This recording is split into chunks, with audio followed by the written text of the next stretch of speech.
eh, donde pues vamos a hacer, como su nombre lo indica, un diálogo, una reflexión, un análisis de manera conjunta.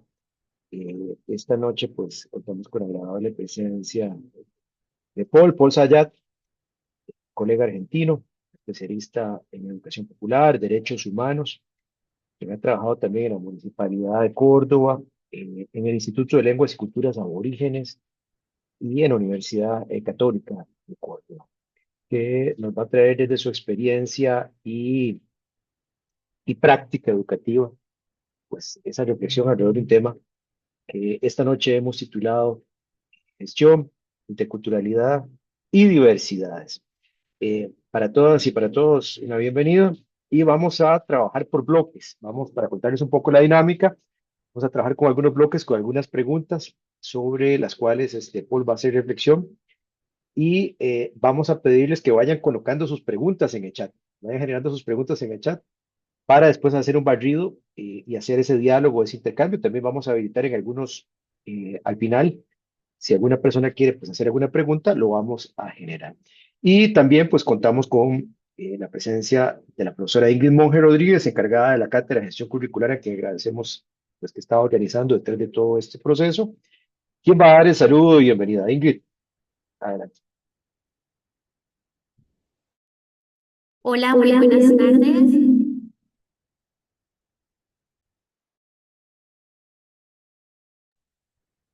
Eh, Extenderles un Un cordial cordial saludo saludo a las a las personas personas que que se se conectan con conectan con nosotros. nosotros.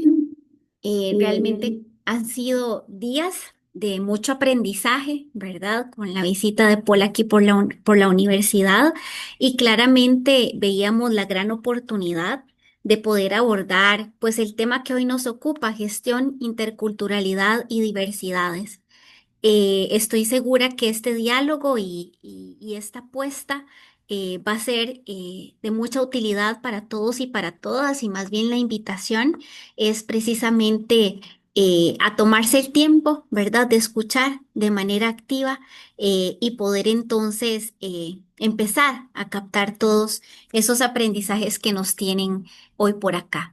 Un saludo, Olman. Gracias por el espacio, de verdad, por acoger la invitación, ¿verdad? Y nada, estamos a la orden.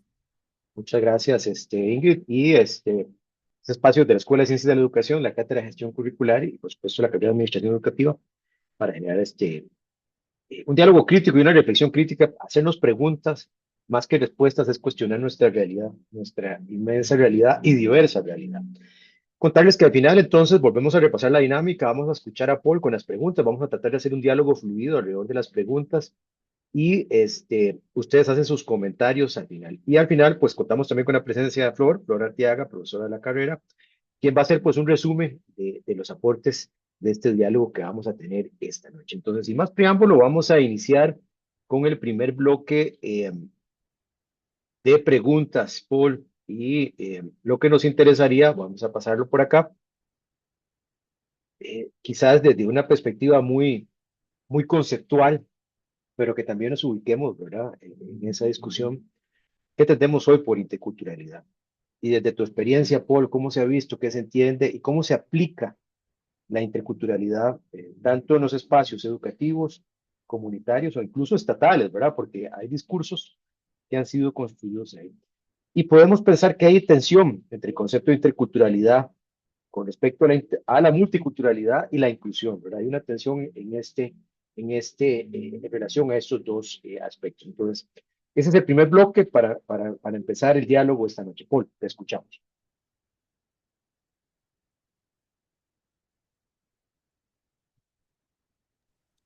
Buenas tardes a todos y a todas. Realmente para mí ha sido una alegría todos estos días estar aquí en Costa Rica porque hemos podido compartir desde la perspectiva del convite, es decir, eh, mi intención no es venir a decir cómo hay que vivir interculturalmente, sino a compartir cuáles son nuestras vivencias y nuestras dificultades allá en mi tierra.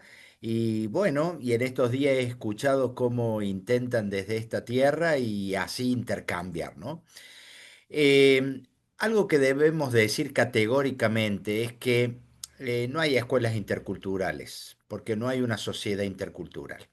Lo que sí hay es una sociedad multicultural, aunque algunas veces se intentó que sea monocultural.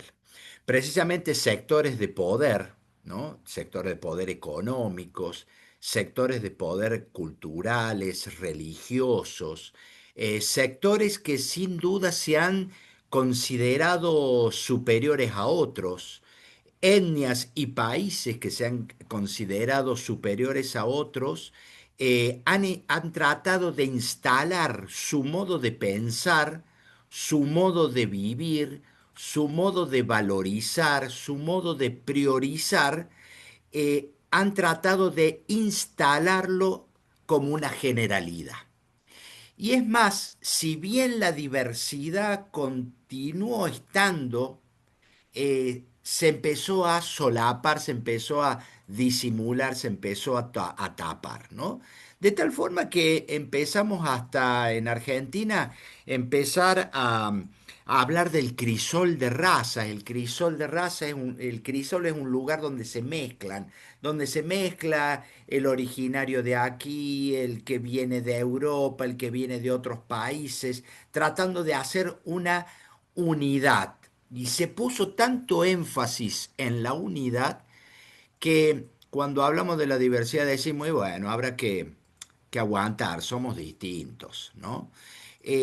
Hoy por hoy nosotros ya venimos cosechando a muchos educadores, muchos sociólogos, muchos militantes sociales que nos han mostrado que la diversidad es una realidad, pero no necesariamente todavía se experimenta como un valor. Miren, cuando yo recorría, hoy compartía en un espacio, cuando recorría Monteverde, donde me mostraban los costarricenses la biodiversidad, eh, era riqueza pura. Cuando en un momento pregunté si marcaban los animales, ¿no? Dice, no, los marcamos únicamente eh, cuando hay que hacer algún seguimiento, les ponemos un GPS para hacer un seguimiento, para hacer algún estudio de movilidad, de alimentación, etcétera, etcétera, pero no hay problema de extinción. Porque en esta biodiversidad, tanto de flora, fauna, insectos, etcétera, etcétera, hay un equilibrio, porque nadie queda excluido, ¿no? Entonces, yo me ponía a pensar, ¿y cómo estará la biodiversidad entre los habitantes de Costa Rica, ¿no? ¿Cómo está la biodiversidad en Córdoba, en Argentina? Y sin duda no hay equilibrio porque hay sectores de la población que son excluidos, hay sectores de la población que son desechables, hay sectores de la población que acumulan todos los bienes, acumulan las tierras, acumulan la riqueza, y entonces obviamente no hay un equilibrio, porque hay gente que tiene demasiado y hay gente que tiene demasiado poco, que valga la redundancia. Y entonces se pierde un equilibrio y comienza una competencia y una carrera de supervivencia. Los que tienen mucho empiezan a acaparar y empiezan a tener una carrera para no perder lo que han logrado y el que tiene menos de lo necesario empieza una carrera para poder subsistir. Entonces, en esto que somos diversos existe la desigualdad. Cuando hay interculturalidad, cuando hay personas y hay sectores que no nos consideramos superiores a otros. Cuando todos nos creemos incompletos. Por tanto, cuando tengo que ejercer el poder, lo voy a ejercer como padre, como docente, como directivo, lo voy a ejercer como poder con los otros y no poder sobre los otros. Cuando me considero incompleto, voy a ver al otro como un lugar de aprendizaje, un lugar que necesito porque el otro tiene algo que yo no tengo. Es decir, no hay personas que tengan todo que no necesiten de los otros. No hay personas absolutamente completas, no hay pueblos que necesiten absolutamente completas, no hay culturas completas. Freire hablaba de la incompletud y por eso necesitamos ser complementados unos a otros. Tenemos mucha diversidad, eso es la multiculturalidad. Hay que lograr que en esa diversidad no haya jerarquías minusvalorizantes.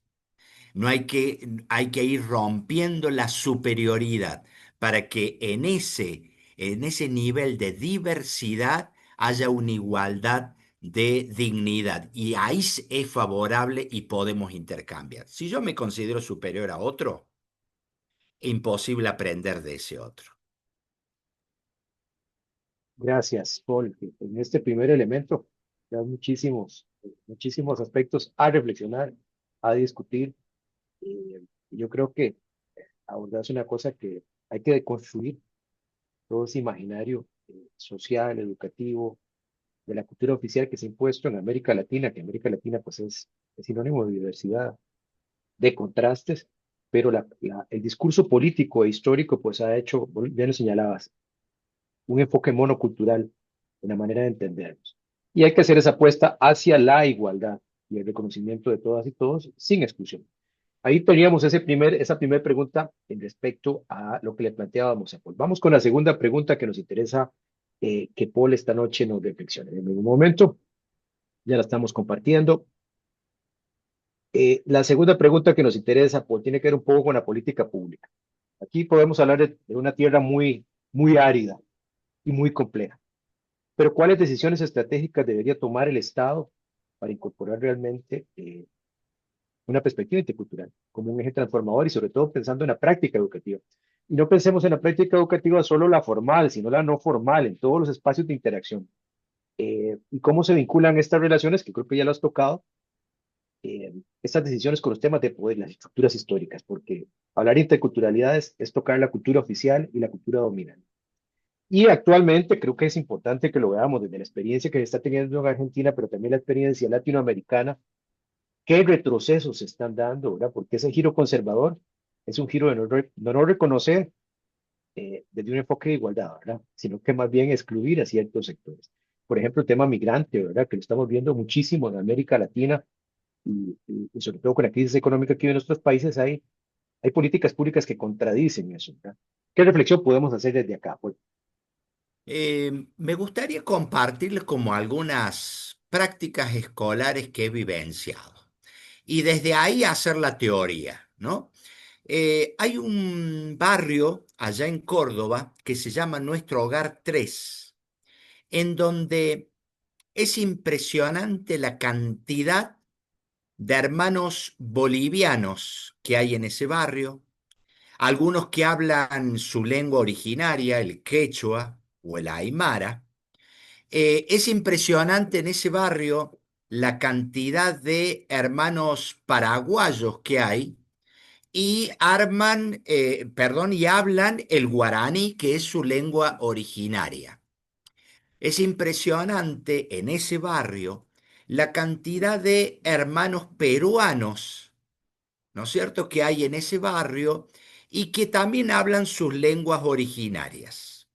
Entonces la pregunta que nos hacíamos con la directora de esa escuela, Cristina, es ¿qué estilo de escuela tiene que haber en ese barrio para que estos niños y de la mano de estos niños y niñas entran su familia a la escuela, entran su cultura, entran su lengua, esa diversidad pueda ser expresada en esa escuela? Y entonces nos poníamos a pensar, ¿cómo podemos construir una escuela en ese barrio porque imagínense, el peor insulto que se dice en Córdoba cuando vos querés insultar a otro, le podés decir bolita. Es un, en vez de decir boliviano, decimos bolita. En vez de decir paraguayo, decimos paragua. Es un modo de insultar. En vez de decir peruano, decimos peruca. En vez de decir chino por los supermercados chinos, dicen chinchulines, ¿no? Y entonces, ¿cómo poder un niño que es de Córdoba, que es de Argentina, cómo poder enriquecer, cómo poder enriquecerse con la cultura de los quechua parlantes, la cultura de los hermanos bolivianos, la cultura de los hermanos paraguayos? Sin duda hay que ir rompiendo lo que decía anteriormente, la superioridad. Si los chicos de las familias bolivianas, peruanas, paraguayas se sienten de prestado, como solemos decir en la escuela, se van a sentir como de más. Si en la Constitución Nacional y las leyes de educación, la Constitución Nacional dice para todos los hombres y mujeres que quieran habitar el suelo argentino, quiere decir que un hermano paraguayo, un hermano boliviano, como ustedes pueden llegar a tener un hermano de Panamá o un Nica en las escuelas de ustedes, ¿cómo poder hacer para que se sientan en su casa? Cuando llega el 20 de junio, en las escuelas en Argentina se celebra el Día de la Bandera y empapelamos la escuela de banderas argentinas. Y hay chicos que son de Bolivia, hay chicos que son de Paraguay y de Perú. ¿Está bien eso? Está muy bien, porque es una efemérides, es una identidad de esta escuela que está en Argentina, pero nos pusimos a hablar con la directora y yo le digo, ¿por qué el Día de la Madre Boliviana, que es el 27 de mayo, que es el día es una fiesta patria en Bolivia, porque se recuerda a las madres heroínas en la época de la liberación de España del pueblo boliviano? ¿Por qué el 27 de mayo? En la escuela de Argentina, de Córdoba, de Barrio Nuestro Hogar 3, ¿por qué no festejamos el Día de la Madre Boliviana? ¿Por qué no embanderamos esa escuela con las banderas de Bolivia en Argentina, en Córdoba, en Barrio Nuestro Hogar 3? Tener ese acto de apertura desde la dirección, desde los docentes, muestra la valorización de la cultura quechua parlante, muestra la valorización de los aymara parlantes, muestra la valorización de los hermanos bolivianos. Y entonces cuando los chicos entran a la escuela un 27 de mayo, encuentran en Argentina, en Córdoba, en Nuestro Hogar 3, su escuela empapelada con banderas bolivianas. El niño boliviano se siente orgulloso de ser boliviano. En los baños de esa escuela pusimos carteles en español que dice baños, niños y niñas. En guaraní pusimos unos cartelitos que dice baño, niños y niñas. En quechua y en aymara pusimos unos cartelitos que decía baño, niño y niña en aymara. Revalorizando, revalorizando verdaderamente su lengua. Por eso la pregunta puede ser más profunda todavía. En una escuela en Argentina, en Córdoba. Ustedes hagan la traducción costarricense. Yo les cuento cómo es nuestra experiencia de allá. Si qué lindo que ya es poner entonces las banderas bolivianas en una escuela argentina. Qué lindo es en un ámbito donde se habla el español que también se ponga el guaraní, que se ponga el aymara. Qué bonito. Qué bonito que es que en un acto del 12 de octubre ya los caporales bailan alguna saya. Pero yo me pregunto, que son actos interculturales, son estrategias pedagógicas, didácticas para la construcción de ese inter, para no que quede solamente el multiculturalismo. Pero me hago una pregunta.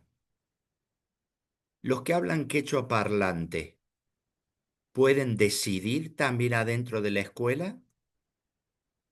¿Son consultadas las familias que hablan guaraní? ¿Son consultados los padres para ver qué tipo de escuela quieren para su barrio y sus nietos?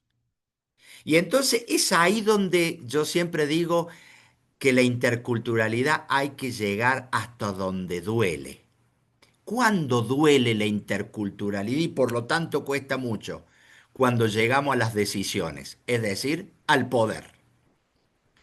Porque, muy bien, los pueblos originarios que bailen sus danzas, hagan sus ritos, que tengan su propia espiritualidad, que hablen su lengua, pero las tierras son nuestras, ¿no? Las decisiones las tomamos nosotros. Es muy difícil la interculturalidad cuando al otro diverso le voy otorgando su derecho a decidir. Pasa también con la diversidad de edades. A nosotros los papás, ¿cuántos años hemos decidido la vida de nuestros hijos? ¿Cuándo quedamos desubicados los padres? Cuando los hijos empiezan a decidir. Y cuando empiezan a decidir cosas distintas a lo que nosotros deseamos, ahí ya quedamos medio desubicados. Quiere decir que las políticas educativas en interculturalidad tienen que usar las orejas. Venimos diciendo todos estos días, si tenemos dos orejas y una boca, señal que tenemos que escuchar el doble de lo que hablamos. Imagínense, con todo lo que hablo yo, voy a tener que escuchar como 4 vidas más o menos para poder equilibrarme. ¿Qué capacidad de escucha? Y ayer una profesora con mucha pertinencia agregaba al escuchar, agregaba el observar. ¿Qué capacidad tenemos lograr para observar? Porque hay gente que no es callada, ha sido acallada, que es distinto, durante 530 años. Por lo tanto, van a expresar sus deseos, sus anhelos, lo que quieren, no lo van a expresar con palabras. Lo van a expresar con gestos, con caras, con acciones, con omisiones. Por eso tenemos que tener una gran capacidad de escucha y entonces la primera política educativa del Ministerio de Educación, de las universidades, de nosotros los docentes, tiene que ser la capacidad de escucha. La segunda, capacidad de observación. Lo tercero, también dar la posibilidad que el otro, que es distinto, también pueda decidir. Poder acordar para decidir juntos, para tener un poder no sobre el otro, sino con el otro. Gracias, Paul, por esta reflexión que creo que, bueno, nos llevas al ejercicio, a la práctica, ¿verdad? Y con algunas instituciones, de lo que hay que hacer ahí, ¿verdad? Que también ahí habla de que tiene que haber un compromiso ético y un empoderamiento de docentes, de directivos escolares, si queremos cambiar esto. Y algo importante que también las políticas, que es una reflexión dura, ¿verdad? Las políticas educativas no son vividas por quienes están en el espacio educativo, son hechas desde otros ámbitos. Y es fundamental revertir eso dándole, empoderando, como lo decís muy bien, a sectores, a grupos, a culturas, a migrantes. Pero ahí la gran pregunta que nos haces es, ¿quiere el poder imperante que esos tengan voz?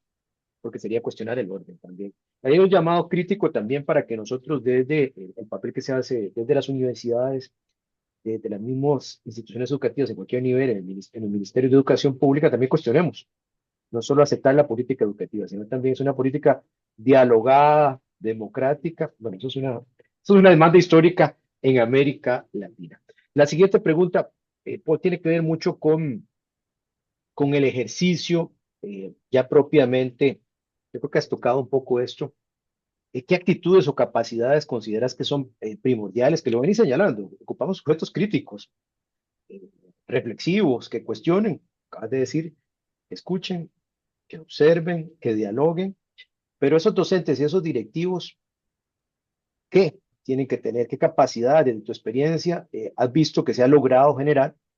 Y, y sobre todo eso es un mensaje para las universidades, que muchas veces el discurso intercultural es un discurso transversalizado, pero no interiorizado para el futuro ejercicio práctico. Entonces, ¿qué nos puedes decir sobre esas actitudes o capacidades que has identificado que son fundamentales si queremos hacer cambio social desde ese rol docente y directivo? Mira, hay una experiencia muy bonita que tuvimos, también muy difícil, porque era cambiar como la costumbre. Nosotros, como ustedes, retornamos después de las vacaciones el 15 de febrero. Y hasta el 5 de marzo, ponele que comienzan las clases, ¿qué se suele hacer? Y bueno, nos reencontramos, planificamos, tenemos algunos espacios de capacitación y comenzamos las clases el 5 de marzo. Esto era en una escuela de jóvenes y adultos, ¿no? Yo era director en, en la municipalidad de jóvenes y adultos y tenía a cargo 23 servicios educativos de jóvenes y adultos. Yo saqué una resolución en diálogo con los docentes después de hacer un año de capacitación sobre lo que se llama el diagnóstico comunitario. Significa involucrar a la comunidad en que percibamos cuáles son nuestras necesidades, nuestros anhelos, pero que la comunidad esté involucrada, que no digamos los docentes cuál es la necesidad de esta comunidad, que lo pueda descubrir la comunidad. Por eso le llamamos diagnóstico comunitario, que la comunidad esté involucrada también en este de pensar cuáles son nuestras cosas lindas, nuestras cosas feas, nuestras decisiones, a dónde queremos llegar, qué queremos aprender, qué no nos interesa aprender, que nosotros los docentes pongamos nuestro aporte como docente, pero que su comunidad tire también sobre la mesa lo que opina, lo que piensa, lo que siente, lo que quiere decidir. Por eso hicimos toda una capacitación de un año y sacamos una resolución para que las clases no comiencen el 5, el 5 de marzo, sino que comiencen el 15 de abril. Por supuesto, algunos pegaron el grito en el cielo, menos clases. Y yo le decía, sí, menos clases.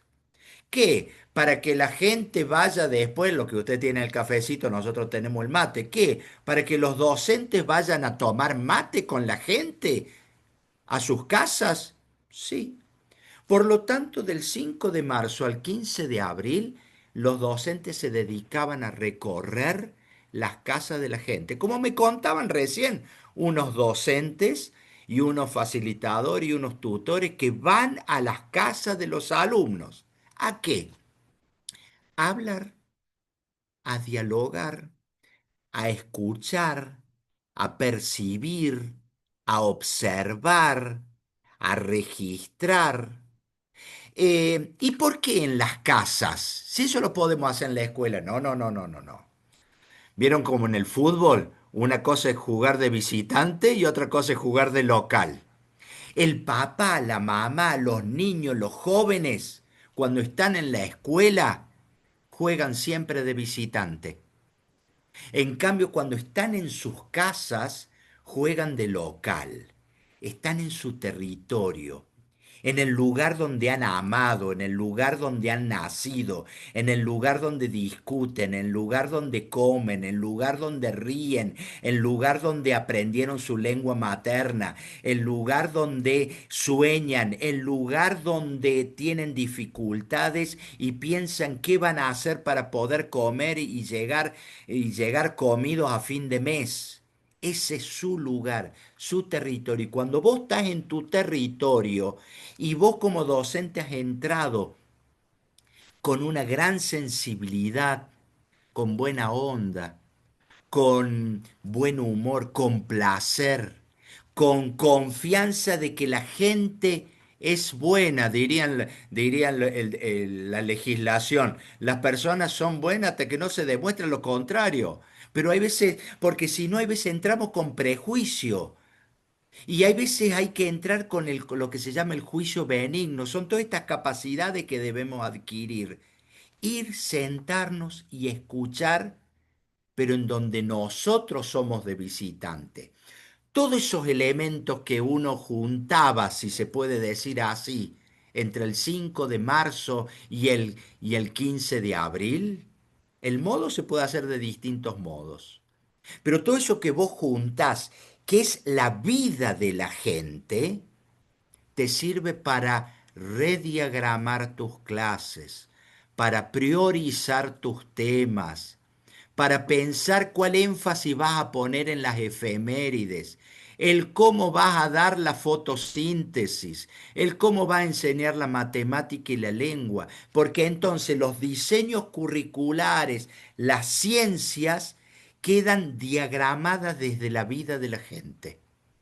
Y por eso nosotros hablamos de interculturalidad vida céntrica, en donde los saberes de la gente son tan importantes como el saber que lleva el maestro.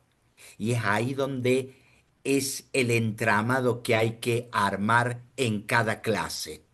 El otro día estaba en una escuela Malecu y la maestra estaba enseñando qué era la fotosíntesis. Y muy bien, porque eso el maestro lo aprendió en el profesorado, aprendió ciencias, lleva un montón de saberes el maestro que no lo tiene la comunidad, porque no son saberes que se aprenden en la vida cotidiana.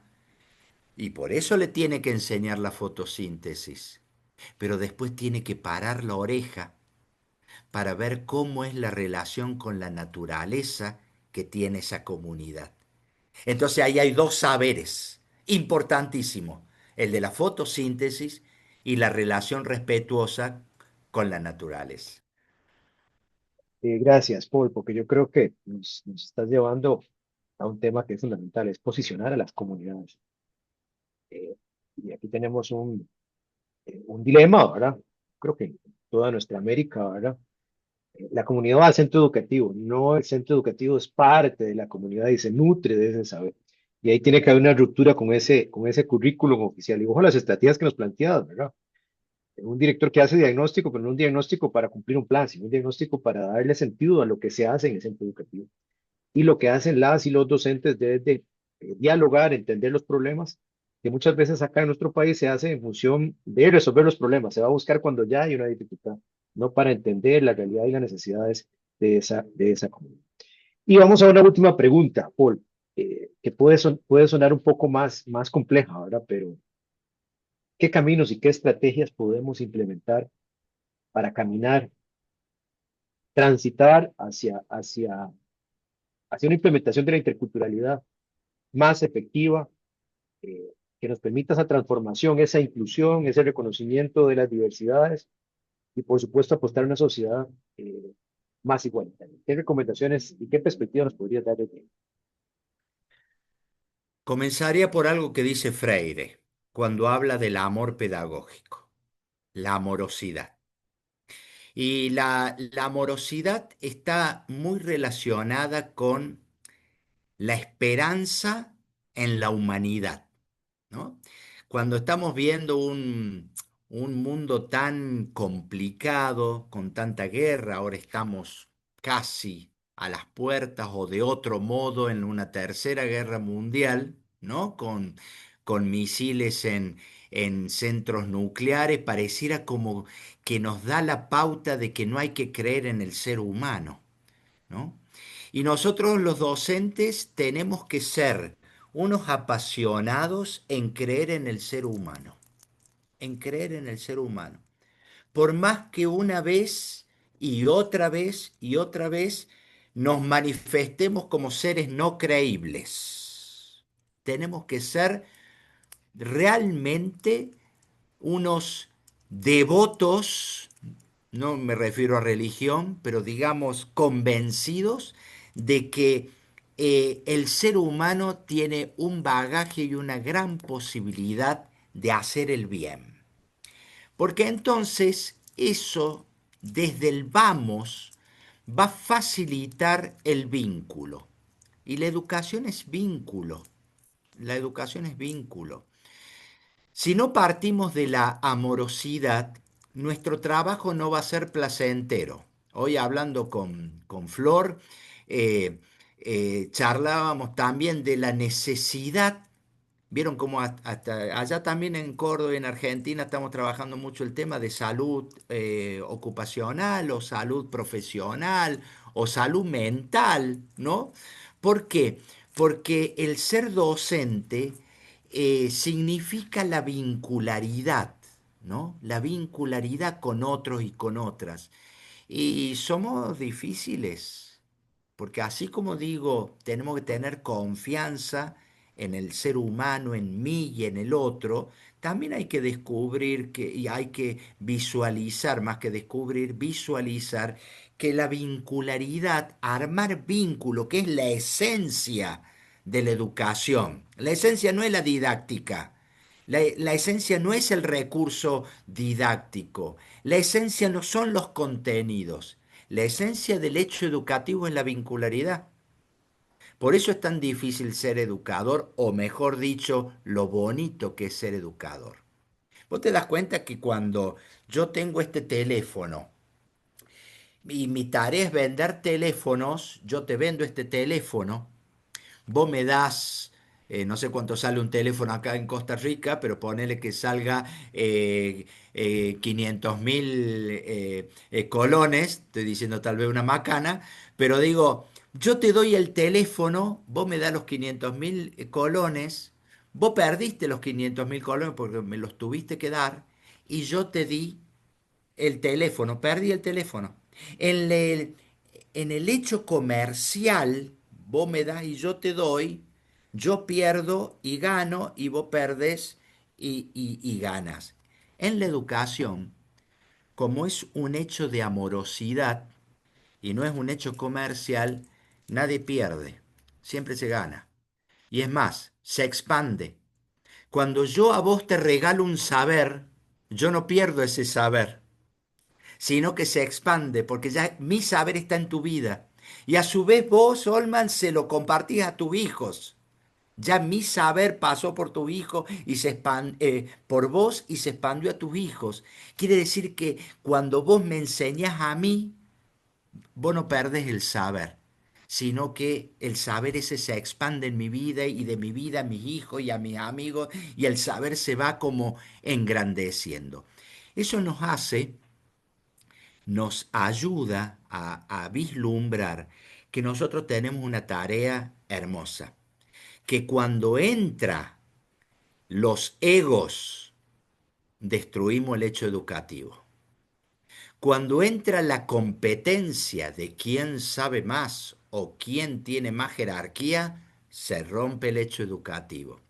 Y es por eso que lo que tenemos que ir logrando como capacidades es entonces la amorosidad, el confiar en el otro, el confiar en uno mismo, el realmente tener placer, placer. Cómo los chicos se dan cuenta, y los chicos a veces te dicen, yo soy coordinador en un profesorado, y cuando los estudiantes y las estudiantes me dicen, che, ese profe, con, ¿cómo viene a dar clases con ganas? Cómo a veces los estudiantes no pretenden que vos sepas, que vos seas el sabio más grande. Hay veces pretenden solamente que vengas con ganas, con gusto, dirían los chicos y los adolescentes, con buena onda. Y por eso cuando decimos qué actitud tengo que lograr, es el del intercambio, no el de la competencia. Gracias, Paul. Yo creo que, bueno, ahí un poco, volviendo a Freire, rompemos con ese modelo de educación acumulativa y bancaria, ¿verdad? Lo que nos interesa es una educación solidaria. Y desde este enfoque humanista que, como decís, volvemos a una de las tesis de Feuerbach, nada humano me es extraño, ¿verdad? Entonces, en la educación Tenemos que partir de ese principio y esa es la apuesta para trabajar en la interculturalidad. Ese compromiso y esa visión crítica, reflexiva y solidaria que debemos tener en cualquier espacio en que estemos. Vamos a ver los comentarios que tenemos. No se han dado muchos comentarios, vemos mucha timidez hoy para escribir en el chat y esperamos que se generen ahorita. Bueno, aquí nos menciona por acá el que aparece con el nombre de Donel. A mí me gustaría banderas de Nicaragua, el Día de la Independencia, o que algún niño o niña de origen nica baile el folclore o el palo de mayo en un acto de la independencia. Muy bien, un poco desde la provocación que hizo Paul, ¿verdad? Cómo logramos incorporar la cultura nicaragüense. Recordemos que estamos, los mojones y las barreras que hemos tenido históricamente entre los países han dividido nuestras tradiciones, nuestra identidad. Daniel nos pregunta qué consecuencias negativas puede tener una malla de implementación de políticas interculturales. Bueno, es una pregunta por ahí general. Y tenemos esos dos comentarios. Entonces vamos a ver si alguien quiere abrir el micrófono. Vamos a dar el margen para que dos personas hagan dos preguntas o comentarios muy puntuales para Paul. Adelante, puede levantar la mano. Le podríamos decir a Daniel Ujú. que todo sistema político de poder necesitó de la educación. Todos, todos.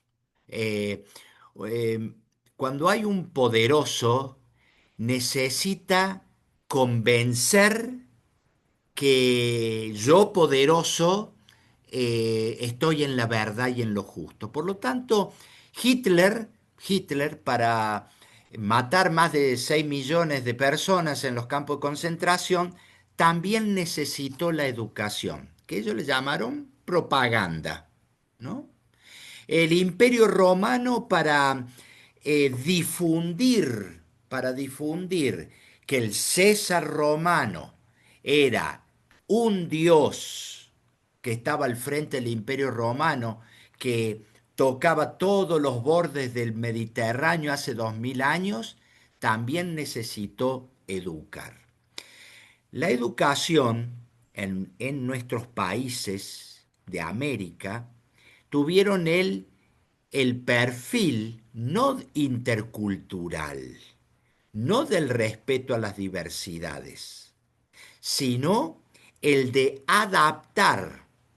Y por eso los sistemas educativos sirvieron, en general, para matar la diversidad.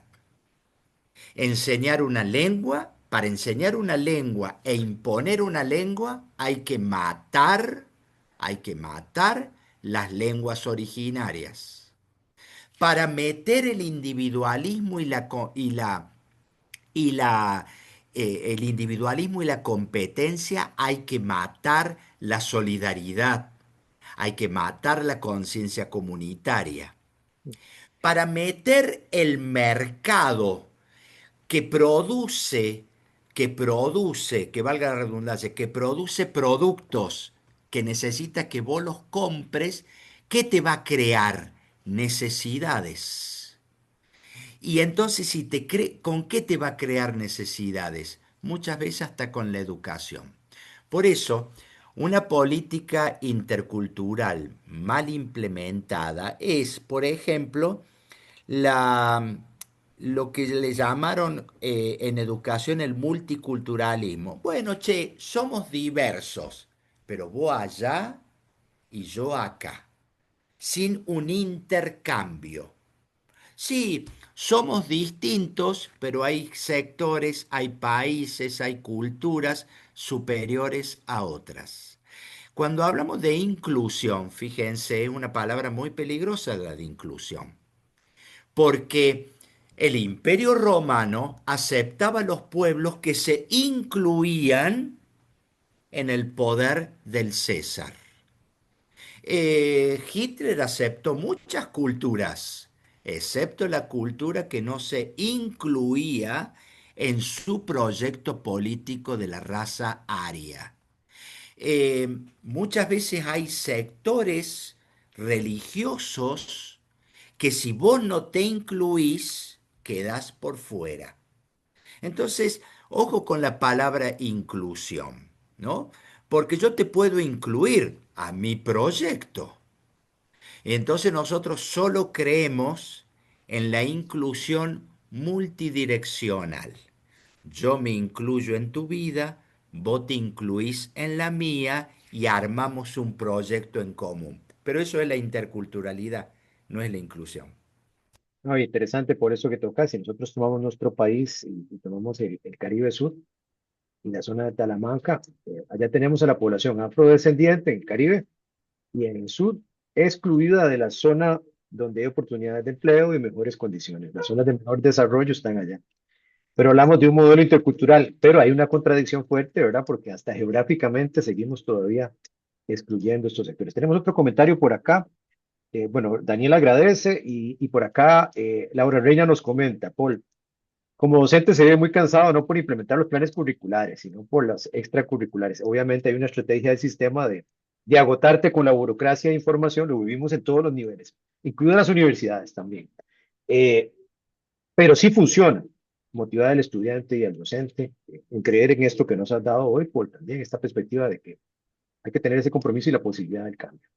¿Qué Pero reflexión nos haces?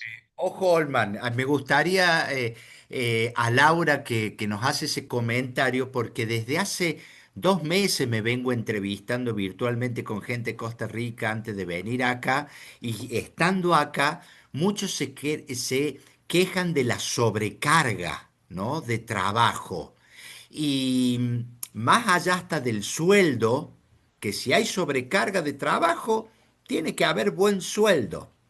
Pero también habría que ver, habiendo en el encuentro, en el primer encuentro nacional de maestros y maestras unidocente allá en Ciudad Quesada que tuvimos la semana pasada, eh, había un funcionario del MEP, del Ministerio de Educación Pública, y en un momento yo me dirigí directamente a él, diciéndole, defendamos la educación pública.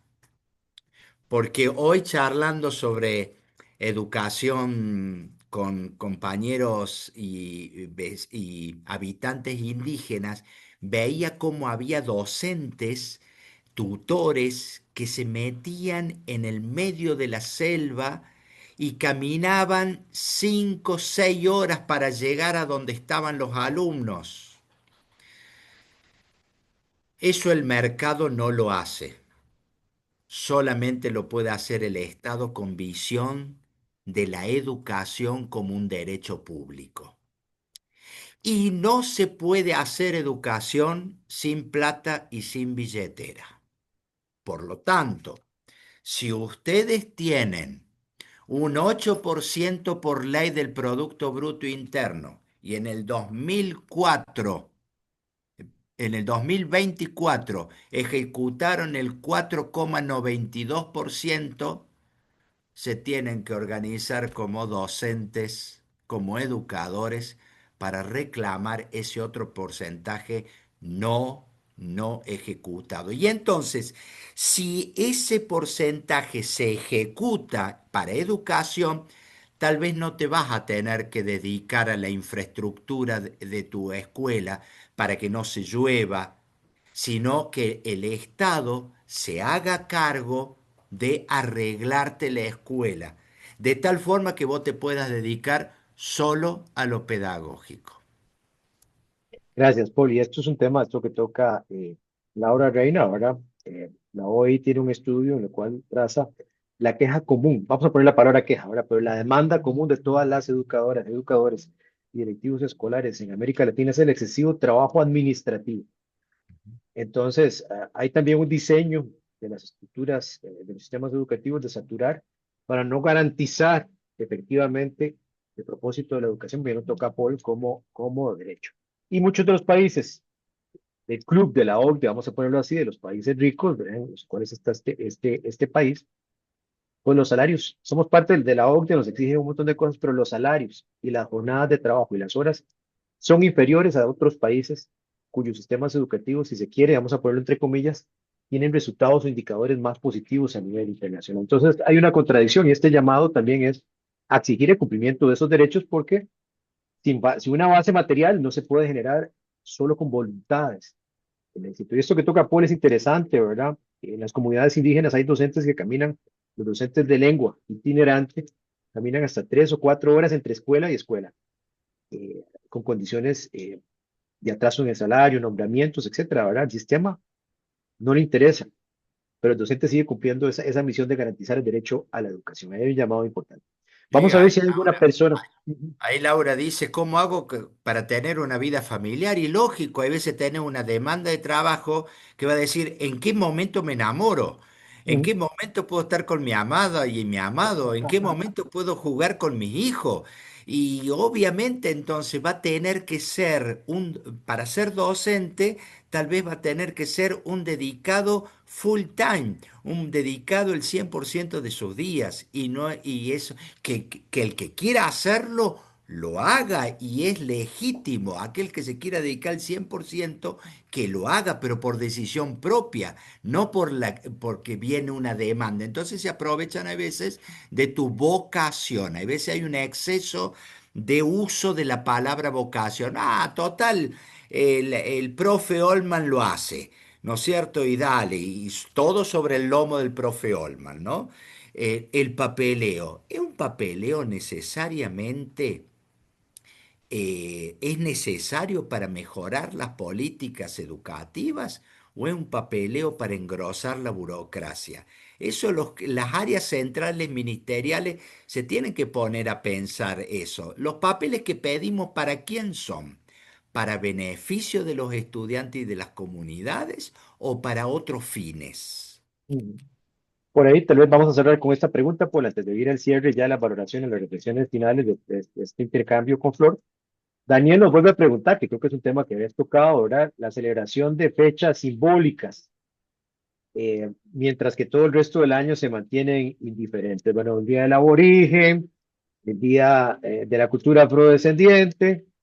eh, Recordar que este gobierno, que si podemos hacer la comparativa con el gobierno de Milei en Argentina, vino y eliminó reconocimiento, por ejemplo, a la diversidad sexual, vino y eliminó el 17 de mayo, el Día Internacional contra la Homofobia, Lesbofobia, Transfobia, lo sacó del calendario escolar, porque en este discurso, que no es un discurso costarricense, tenemos que ver que es un discurso latinoamericano, giro conservador, el tema del reconocimiento a la igualdad de género, a las diversidades sexuales, se sacaron en todo sentido. Entonces, ahí hay una reflexión que nos pide Daniel, tu opinión, Paul.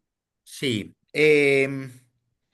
hay algunos logros que hemos tenido como sociedad gracias a militantes sociales, a organizaciones, a colectivos, a docentes, educadores, trabajadores realmente coherentes que han peleado para lograr cosas, como puede ser la educación sexual integral, la visibilización y la valorización de los pueblos originarios, derechos humanos, que hoy por hoy está habiendo fuerzas en contra de eso. Hoy hablábamos con una compañera acá, con Ingrid, y decíamos, sí, hay veces estamos retrocediendo 5 pasos, pero ya habíamos avanzado 20, y lo que se avanzó, se avanzó. Estamos en tiempos bastante difíciles para estos temas y para estas realidades. Fíjate, en el año 1990, recién en 1990, la Organización Mundial de la Salud Ujú, sacó del listado de enfermedades mentales a la homosexualidad. Hace poquito, hace poquito. En la vida de nuestros países, 35 años no es nada. Quiere decir que ha habido toda una sociedad homofóbica. Hubo hubo centurias de tiempos, ¿no es cierto?, en la que se priorizó lo blanco y se marginó lo originario a lo afro.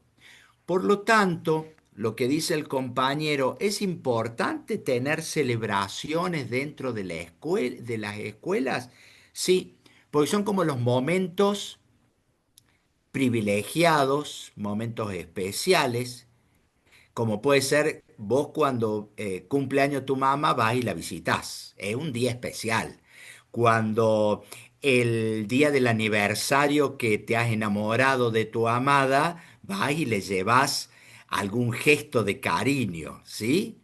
El problema es si los gestos de cariño se van a agotar y se van a hacer solamente el día del cumpleaños o el día del aniversario. Hay que ver cómo ese día de efemérides, de ese día de efemérides, sirve para teñir, ¿no? Como está el río Celeste, me vino el río Celeste allá cerca de Volcán con la teñidera, ¿no es cierto? Hay un lugar donde surge ese color celeste, pero después tiñe todo el transcurso, todo el transcurso del río y queda río celeste, ¿no? Pero hay un momento en donde está la teñidera. Lo mismo tendrían que ser las efemérides. Nosotros allá en marzo, el 24 de marzo, tenemos el Día de los Derechos Humanos por la memoria, la justicia, ¿sí? Pero ojalá podamos ir viviendo los derechos humanos todos los días. Ojalá que el respeto a la diversidad cultural, sí, nosotros allá en el Instituto de Culturas Aborígenes, que es donde trabajo yo, nosotros no hacemos efemérides desde el 12 de octubre. Nosotros hacemos el contrafestejo el 11 de octubre, porque nosotros celebramos el último día de libertad de los pueblos originarios y no vamos a dejar de celebrar el último día de los pueblos originarios hasta que los pueblos originarios sean verdaderamente libres. Pero sirve el día del cumpleaños de mi mamá. Ahora, si voy solamente el día del cumpleaños, me va a decir, hijo, solamente me venía a dar un beso el día de mi cumpleaños. Si me va a hacer un regalito, mi amado, me va a hacer mi regalito solamente el día del aniversario y me va a decir, che, qué mezquino que sos. Si solamente vamos a celebrar el día de la Argentina cuando Messi hace un gol, estamos equivocados. O si solamente vamos a celebrar el día del fútbol costarricense cuando Navas hace un gol allá en News Old Boy en Argentina, ¿qué tipo de costarricenses somos? Hay que ser hincha de la selección de Costa Rica, nos vaya bien o nos vaya mal, porque todo el año soy costarricense. Que valgan estos ejemplos, pero para mostrar que las efemérides tienen que ser un día importante, pero como la teñidera tiñe de celeste todo el transcurso del día, del río. Gracias, Paul. Con esto, ¿verdad? Las efemérides, pues, tienen que fortalecer la memoria colectiva y que la memoria colectiva no nos haga perder esa perspectiva de todos estos hechos históricos, no solo un día, ahora, sino siempre, en todos los espacios. Hay un comentario final y ya vamos a proceder a escuchar a Flor con la reflexión de cierre de los aportes que nos ha dado Paul esta noche. Vivi nos dice, considero que la vocación de educar la ha aplastado el sistema burocrático. Hay amor por enseñar de formas integradas, pero dentro de los límites que cortan las alas.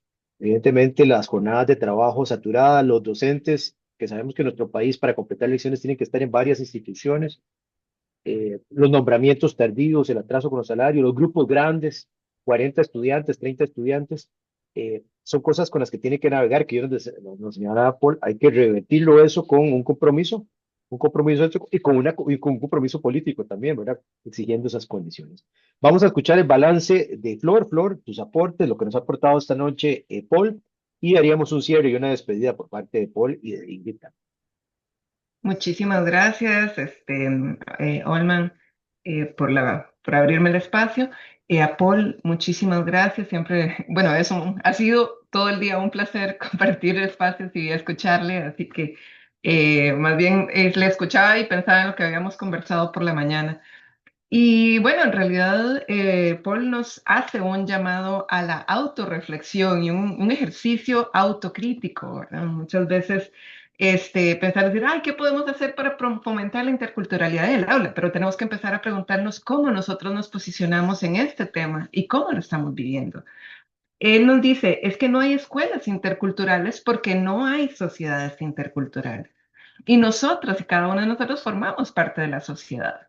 Entonces, es pensar en esta sociedad y pensar en la forma que se fomenta también es pensarnos nosotros mismos y qué estamos haciendo como parte de esta sociedad. Em, porque bueno, al final actuamos en consecuencia, más allá de las estrategias didácticas, más allá de esto, pues estamos hablando de que la vincularidad es lo que hace de este desarrollo, de este trabajo educativo. Entonces, ¿desde dónde como seres humanos nos estamos posicionando en este tema? Y nos dice la necesidad de vernos incompletos y acercarnos al otro y reconocer la necesidad que tengo de este otro, hasta del niño, de la niña. Yo como docente, ¿cómo necesito a esta niña? ¿Por qué la necesito? ¿Cuál es su aporte, su saber? Que hace posible el acto educativo, ¿verdad? Porque si uno está solo y no tiene estudiantes, pues no se puede. Entonces, hay un reconocimiento del otro como un ser importante, un elemento importante para crear esa química. Entonces, decía Paul en la mañana que nuestra cultura es incompleta, o sea, que parte de la interculturalidad pasa por reconocernos en esa incompletud y cómo nosotros y nuestra identidad cultural también se enriquece cuando interactuamos con personas de otros lugares, de otros saberes, de otras latitudes, este, o incluso dentro de nuestro propio país, ¿verdad? Pero que viven una realidad distinta, ¿verdad? No necesariamente tiene que ser un tema étnico, puede ser incluso una persona que vive con una discapacidad. El grupo de personas ciegas o no oyentes tienen también su propio universo cultural, ¿no?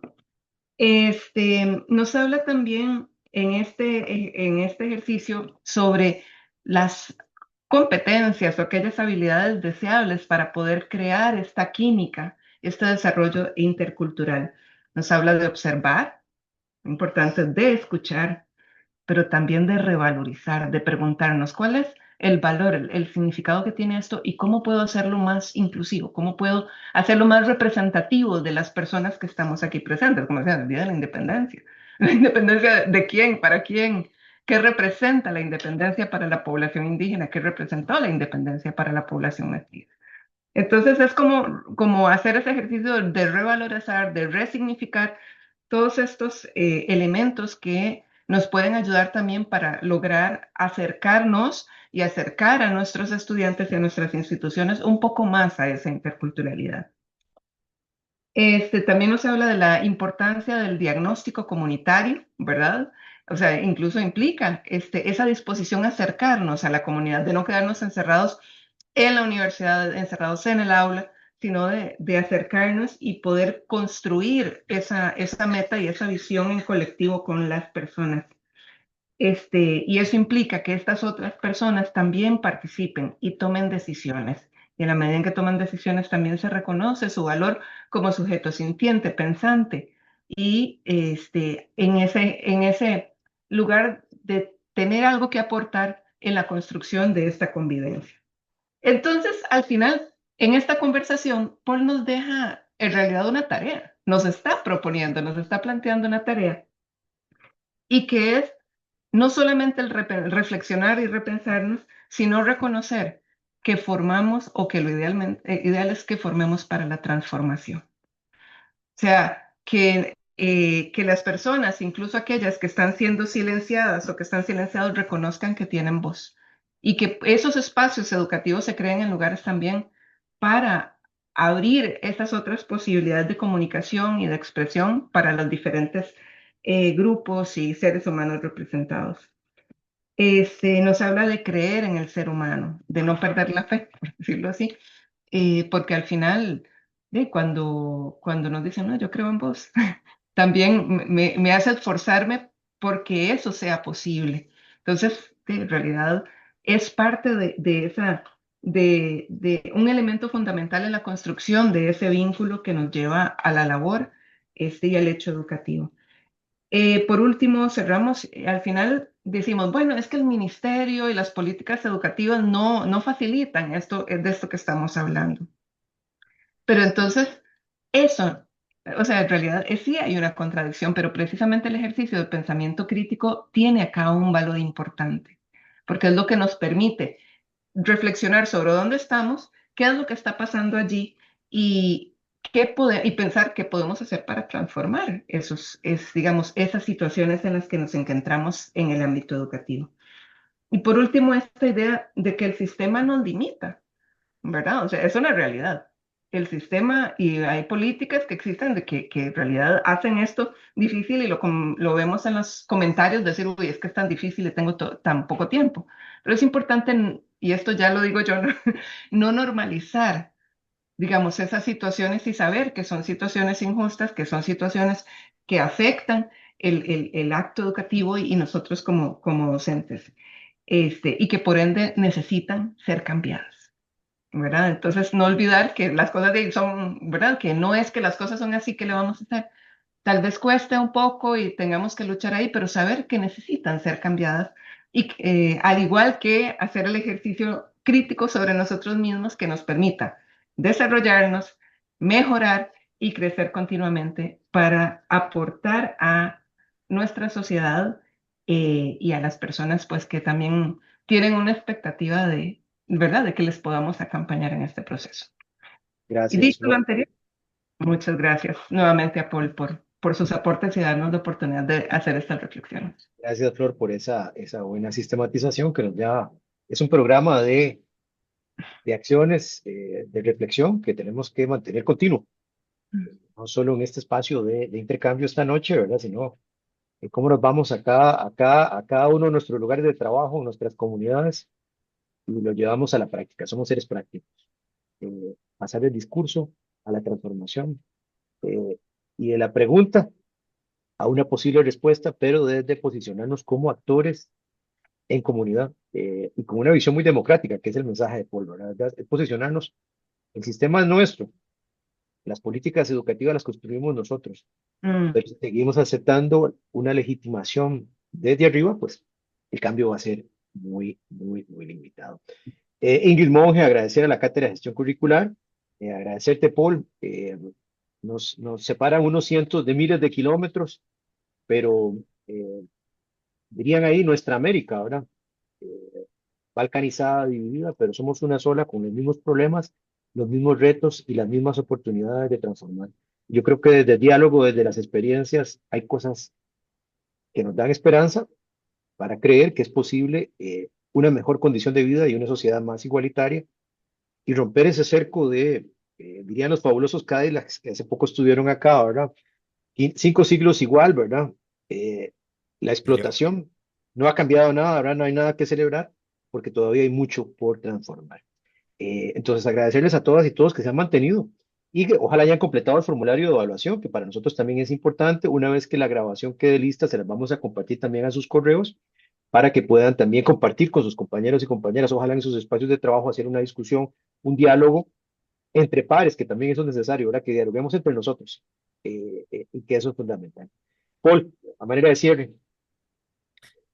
y a manera de cierre es decir gracias. Y la palabra gracias viene de la misma raíz de la palabra gratis, así que me siento agraciado por ustedes y totalmente con regalos de ustedes. Y no lo digo por demagogia, sino por una realidad.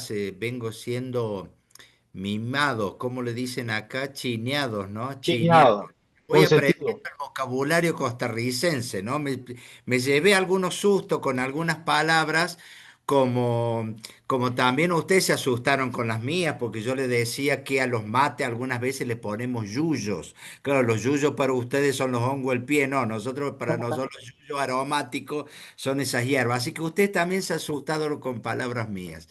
Ese intercambio de diversos es lo que yo me llevo como enriquecimiento. Y a su vez, darme cuenta que Costa Rica como Argentina tenemos unas riquezas humanas y naturales hermosas y también hemos sido flagelados por palos muy comunes desde hace más de 500 años, ¿no?